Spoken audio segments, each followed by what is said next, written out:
The gentleman from Michigan, Mr. Kildee, for 5 minutes. Well, thank you, Mr. Chairman, for holding this hearing and for the witnesses for your participation to discuss the effect of the American Rescue Plan and how it impacted working families. It is important for us to remind ourselves that in the first few months of the pandemic, 22 million people lost their jobs, 22 million of our fellow Americans. And while our unemployment rate is now much lower and our economic recovery has gained most of these jobs back, it's important to remember that the quick and decisive passage of the American Rescue Plan, despite some of what may have been said, did help to save our economy. The choice of doing nothing was not an acceptable choice given the circumstances. Otherwise, we obviously would have risked spiraling into what could have been another Great Depression. The pandemic also exposed weaknesses in our economy, including our reliance on foreign supply chains for critical components and goods. And of course, because of the pandemic and broken supply chains, and now Vladimir Putin's war in Ukraine, I know a lot of families are experiencing higher costs because of inflation. We acknowledge that. But what my focus has been, and many of us have been working on, is lowering costs for working families, lowering costs on gasoline, prescription drugs, groceries. And so I'm happy to see that Congress will once again this week act on legislation to fix supply chains, pass the Lower Food and Fuel Cost Act to provide relief for families. The title of today's hearing suggests the American Rescue Plan focused on helping working families, not people at the top, and provided meaningful support in the form of tax cuts for working families. 1 million Michigan families with children got a monthly tax cut. In my district alone, the middle class tax cut put millions of dollars back into the pockets of hardworking Michigan families. For mothers like Cordelia, a single working mom I represent, she has twin daughters in my hometown of Flint. These tax cuts made a huge difference, helping her afford school supplies, school uniforms, shoes, socks, coats, the basics for her 2 daughters. But that's just one story among millions. Millions of Michiganders and Americans who were helped through this terrible period by those important tax cuts for American families. So Ms. Parrott, I wonder if you might, you mentioned it in your opening statement, but I wonder if you might go a little further to describe how these important tax cuts helped working families, their individual budgets, and also help boost the American economy.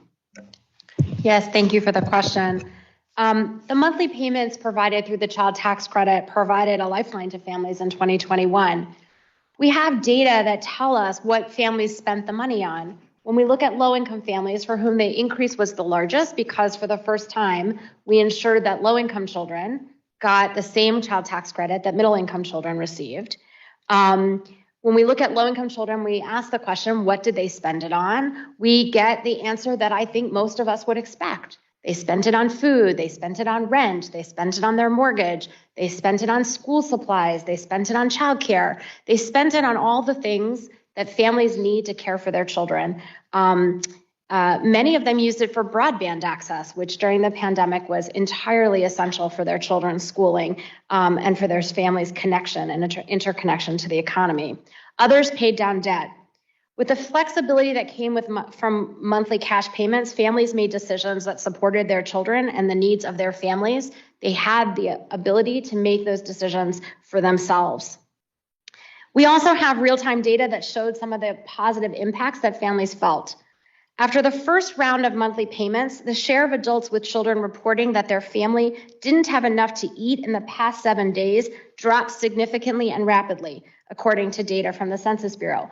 Just stop and think about that for a moment. We provided a modest monthly child tax credit to families, and fewer kids were in families struggling to afford food here in the United States of America.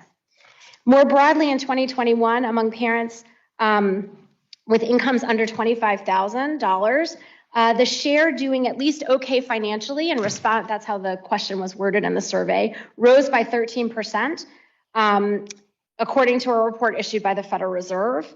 And similarly, the share of parents across income levels who would be able to pay for a $400 unexpected expense with cash rose from 56% in 2020 to 64% in 2021. Again, I want you to think about what it means for a family to be able to absorb a $400 increased cost. A car breaks down, a repair in the house is needed.